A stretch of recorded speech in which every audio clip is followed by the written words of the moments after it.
हाथरस में हुए रेप कांड को लेकर विभिन्न संगठनों द्वारा जगह जगह पर प्रदर्शनों का दौर लगातार जारी है।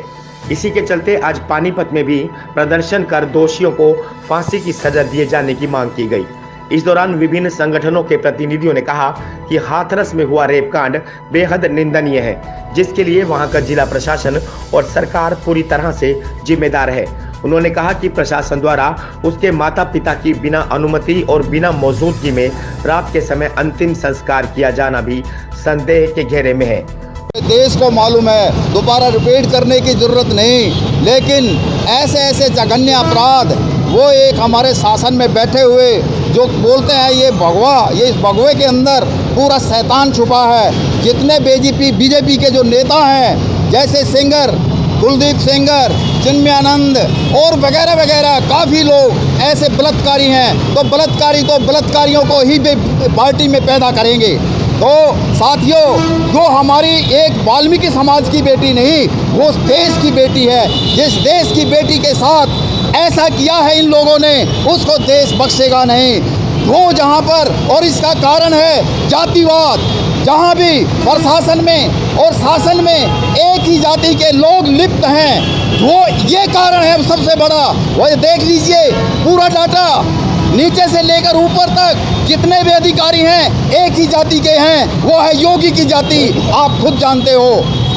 तो ये देखो, जो वो बहन कौन सी प्रीतमा मिश्रा, जो उसने जो मीडिया वाले ने, उस बहन ने जो इनका पर्दाफाश किया है, उसमें शरेआम पता चल रहा है इसमें कौन कौन आरोपी हैं। जो आरोपी हैं, चाहे वो पुलिस प्रशासन है, डीएम है, एसपी है, और उसमें जो भी छोटे अधिकारी पुलिस के उसमें सम्मिलित हैं, उनको जल्द उनके ऊपर कार्रवाई की जाए और उनको गिरफ्तार किया जाए। उन्होंने कहा कि देश के प्रधानमंत्री नरेंद्र मोदी ने पानीपत की धरती से बेटी बचाओ बेटी पढ़ाओ का नारा दिया था, लेकिन आज बेटियों के साथ इतनी नाइंसाफी हो रही है क्योंकि सरकार अपने नारे को भूल चुकी है। उन्होंने कहा कि यह पूंजीपतियों की सरकार है जो गरीबों की आवाज को कुचलना चाहती है। बड़े एक दुख का विषय है हमारे देश में कि आज तक हमारी बेटी को कोई न्याय नहीं मिलता। मोदी सरकार 2014 में ये कह के आई थी कि मैं गरीब आदमियों का मसीहा बनूंगा और इस देश के गरीब आदमियों को आगे लेके जाऊंगा। और मोदी जी ने ही प्रधानमंत्री बनने के बावजूद पानीपत की सरजमी से एक नारा दिया था, बेटी बचाओ बेटी पढ़ाओ। लेकिन मोदी सरकार और योगी सरकार अपने नारे भूल चुकी है। ये सिर्फ नारा वोट लेने के लिए देती है। हमारी बहन मनीषा, जिसको एक हिंदू रीति रिवाज के साथ उसका संस्कार दिन में किया जाना था, लेकिन इन भेड़ियों ने हिंदू रीति रिवाज, एक बाबा अपना बाबा का चोला ओढ़ कर भी वो भी भूल गया हिंदू का रीति रिवाज। वो गोरख मंदिर में जाता है और पूजा करता है 30 त्योहार पे, लेकिन उसने अपनी बेटी के संस्कार का ये दिखाई नहीं दिया कि उसके माँ बाप को उसका मुंह दिखाकर और एक सूरज के चरण में उसका संस्कार करना था।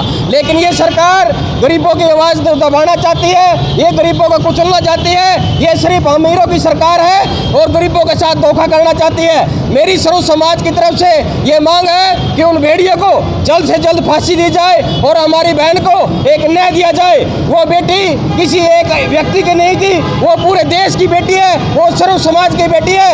अगर उसको न्याय नहीं मिला, प्रत्येक देश का गरीब आदमी, प्रत्येक देश का बेटी का बाप सड़कों पर होगा और इस सरकार को इसकी औकात दिला के याद रखेगा।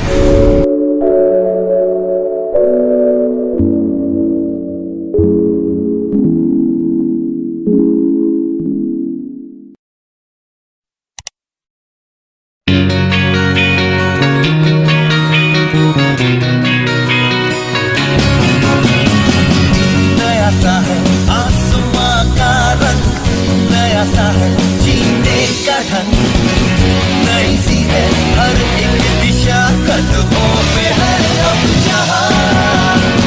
Wanna breathe if you wanna fly, and cover joined by the touch the sky. We promise to make your future bright. Let us shine, make it loud, make it loud. Yes, yes, yes, fight. Yes, fight is the right choice for you. Yeah, ET fight, yes, fight.